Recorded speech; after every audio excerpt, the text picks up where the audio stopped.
আসসালামু আলাইকুম রহমতুল্লাহ। প্রিয় দর্শক, চট্টগ্রাম বার্তার পক্ষ থেকে দেশ বিদেশে অবস্থানরত সকল বাংলা ভাষাভাষী ভাইদেরকে জানাচ্ছি পবিত্র রমজান মোবারকের শুভেচ্ছা এবং অভিনন্দন। প্রিয় দর্শক, আমি এই মুহূর্তে দাঁড়িয়ে আছি উত্তর চট্টগ্রামের ঐতিহ্যবাহী দ্বীনি শিক্ষা প্রতিষ্ঠান আল জামিয়াতুল ইসলামিয়া বুসপুর কাজরিহাট এমদাদুল ইসলাম মাদ্রাসার মাঠে। আপনারা দেখতে পাচ্ছেন সুবিশাল এরিয়া নিয়ে জামিয়াতুল ইসলামিয়া বুসপুর কাজরিহাট এমদাদুল ইসলাম মাদ্রাসার একাডেমিক ভবন এবং মাদ্রাসার বিশাল আয়তন। এই মাদ্রাসার প্রতিষ্ঠা রয়েছে সুদীর্ঘ ইতিহাস।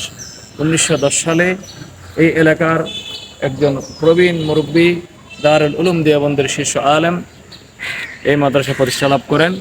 আজকে আমি আপনাদেরকে জানাবো এই মাদ্রাসার প্রতিষ্ঠা থেকে শুরু করে আজ অবধি সংক্ষিপ্ত ইতিহাস এবং এই মাদ্রাসার কতজন ছাত্রছাত্রী এখানে লেখাপড়া করে, কতজন শিক্ষার্থী এখানে আবাসিকা আছে এবং পবিত্র রমজানের এই ছুটির দিনে মাদ্রাসায় অনেক ছাত্র এখানে অবস্থান করতেছে এবং তারা এখানে ইফতারি, সাহারি এবং তিনবেলা খানা সহ আনুষঙ্গিক যে বিষয়গুলো সেগুলো মাদ্রাসা বহন করতেছে। আজকে আমি আপনাদেরকে জানাবো উত্তর চট্টগ্রামের ঐতিহ্যবাহী কওমি মাদ্রাসা জামিয়াতুল ইসলামিয়া বুসপুর কাজরিহাট এমদাদুল ইসলাম মাদ্রাসার সংশ্লিষ্ট ইতিহাস।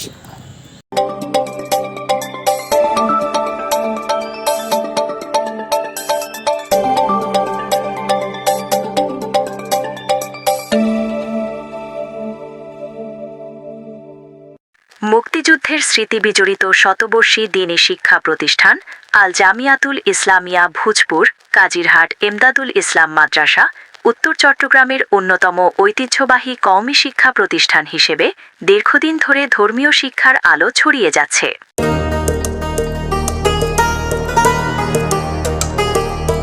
1910 খ্রিস্টাব্দে মোতাবেক 1330 হিজরিতে এলাকার বিখ্যাত বুজুর্গ হজরত মাওলানা আব্দুর রহমান রাহমাতুল্লাহি আলাইহি স্বপ্নের মাধ্যমে মহানবী হজরত মোহাম্মদ সাল্লাল্লাহু আলাইহি ওয়াসাল্লামের নির্দেশ পেয়ে তৎকালীন হাটহাজারী মাদ্রাসার মুরব্বীদের সার্বিক তত্ত্বাবধানে এই মাদ্রাসা প্রতিষ্ঠা করেন। ঐতিহ্যবাহী কাজরিহাট এমদাদুল ইসলাম মাদ্রাসা, যেটা পুরা চট্টগ্রাম উত্তর চট্টগ্রামের মধ্যে একটা বিশাল বৃহৎ বড় মাদ্রাসা, যেটা হাটহাজারী মাদ্রাসা প্রতিষ্ঠা হওয়ার পর মাদ্রাসা প্রতিষ্ঠিত হয়েছেন জিরি মাদ্রাসা এবং কাজরিহাট মাদ্রাসা। তারপর প্রতিষ্ঠিত হয়েছে আমাদের কাজরিহাট এমদাদুল ইসলাম মাদ্রাসা।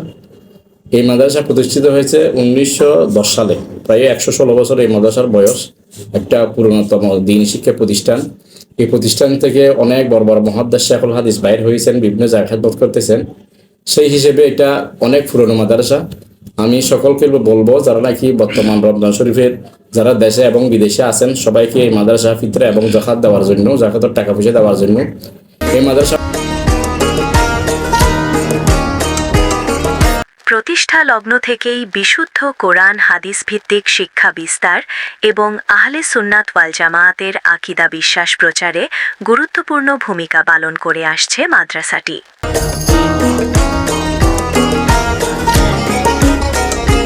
ইতিহাস থেকে জানা যায়, 1971 সালের মহান মুক্তিযুদ্ধের সময় মুক্তিযুদ্ধের অন্যতম সংগঠক ও পরবর্তীকালে রাষ্ট্রপতি জিয়াউর রহমান ভারতের আগরতলা থেকে ফেরার পথে এই মাদ্রাসায় অবস্থান ও আহার গ্রহণ করেন। ফলে প্রতিষ্ঠানটি শুধু ধর্মীয় শিক্ষার কেন্দ্রই নয়, বরং মুক্তিযুদ্ধের স্মৃতি বিজড়িত ঐতিহাসিক স্থান হিসেবেও পরিচিত।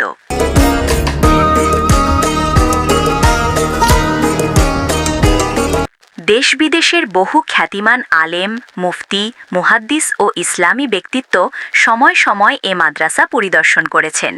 বর্তমানে প্রাথমিক স্তরের কোরআন শিক্ষা থেকে শুরু করে উচ্চতর ফজিলত, মিশকাত শরীফ পর্যন্ত পাঠদান কার্যক্রম 35 জন শিক্ষকের তত্ত্বাবধানে পরিচালিত হচ্ছে।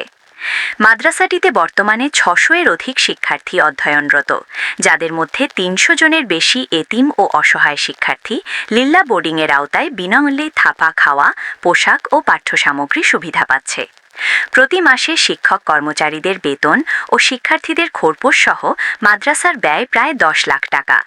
এ ব্যয় সম্পূর্ণভাবে জনসাধারণের দান, অনুদান, জাকাত, সাদকা ও ধর্মপ্রাণ মানুষের সহযোগিতার উপর নির্ভরশীল। ইতোমধ্যে পুরনো ভবন ঝুঁকিপূর্ণ হয়ে পড়ায় নতুন ভবন ও মাদ্রাসা মার্কেট নির্মাণ অত্যন্ত জরুরি হয়ে উঠেছে, যার জন্য প্রায় 2 কোটি টাকার প্রয়োজন। অত্র কাজিরহাট এমদাদুল ইসলাম মাদ্রাসা তথা বর্তমান আল জামিয়াতুল ইসলামিয়া ভোজপুর আজকে প্রায় 100 বছর অতিক্রম করে এই দিনী প্রতিষ্ঠান, এই দিনী বিদ্যাপীঠ বর্তমান সগৌরবে পরিচালিত হয়ে আসছে।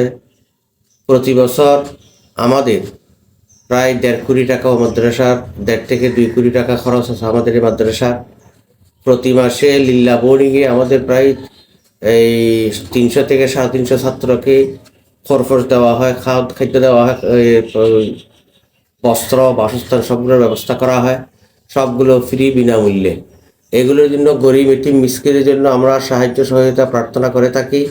তাই আমি প্রিয় দেশবাসীর কাছে আমাদের আকুল আবেদন, আমাদেরকে আপনারা যতটুকু সাহায্য করে অত্র মাদ্রাসার দ্বীনি ইলম হাসিলে এবং মানুষ ছেলেদেরকে যুগে লেখাপড়ার মধ্যে আপনারা সাহায্য সহযোগিতা করবেন।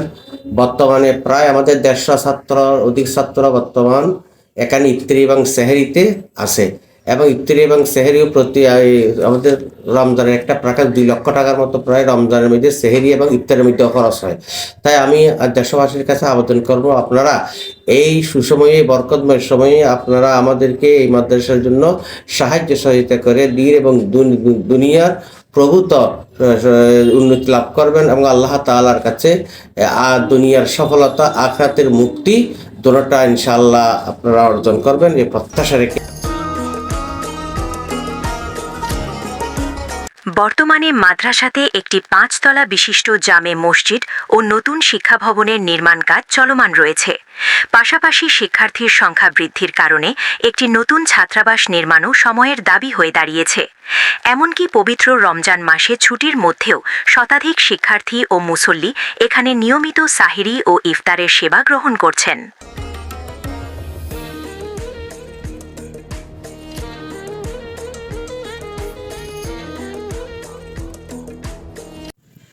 আসসালামু আলাইকুম রহমতুল্লাহ বরকাতু। দেশ এবং বিদেশের বাইরে যারা আছে তাদেরকে আমাদের ভোজপুর আল জামিয়াতুল ইসলামিয়া ভোজপুর কাজী হাজরত মাদ্রাসা থেকে আবেদন, আমাদের মাদ্রাসায় শিক্ষক এবং কর্মচারী সহ প্রায় 32 জন, ছাত্র সংখ্যা প্রায় 800 জন, দৈনিক 700 জন ছাত্র, 700 থেকে অধিক ছাত্র মাদ্রাসা খাবার গ্রহণ করে। এতিম প্রাণরা আছে এখানে 100 ছাত্র এখন ইফতারি করে। 150 ছাত্র এতিম প্রাণের মধ্যে থাকে, এদেরকে পোশাক এবং খাবার সবগুলো দিতে হয়। তো আপনাদের কাছে আবেদন হলো যাতে আপনারা এই মৌসুমে যাকাত ফান্ড থেকে এতিম ফান্ড থেকে মাদ্রাসায় দান করার জন্য আবেদন রইল। আসসালামু আলাইকুম ওয়া রাহমাতুল্লাহি ওয়া বারাকাতুহু। মাদ্রাসার পরিচালক হজরত মাওলানা জুনায়েদ বিন জালাল আহমদ সাহেব সর্বস্তরের ধর্মপ্রাণ মুসলমানদের প্রতি আহ্বান জানিয়েছেন ইসলামী শিক্ষার এই ঐতিহ্যবাহী প্রতিষ্ঠানটি টিকিয়ে রাখতে এবং নির্মাণাধীন প্রকল্পসমূহ দ্রুত সম্পন্ন করতে সবাই যেন নিজ নিজ সামর্থ্য অনুযায়ী সাদকা, জাকাত, ফিতরা, কোরবানির চামড়া বা এককালীন আর্থিক সহায়তার মাধ্যমে অতীতের মতো এগিয়ে আসেন। তিনি মনে করেন সম্মিলিত সহযোগিতাই পার শতবর্ষী এই দ্বীনি প্রতিষ্ঠানকে আগামী প্রজন্মের জন্য আরও শক্ত ভিত্তির ওপর দাঁড় করাতে।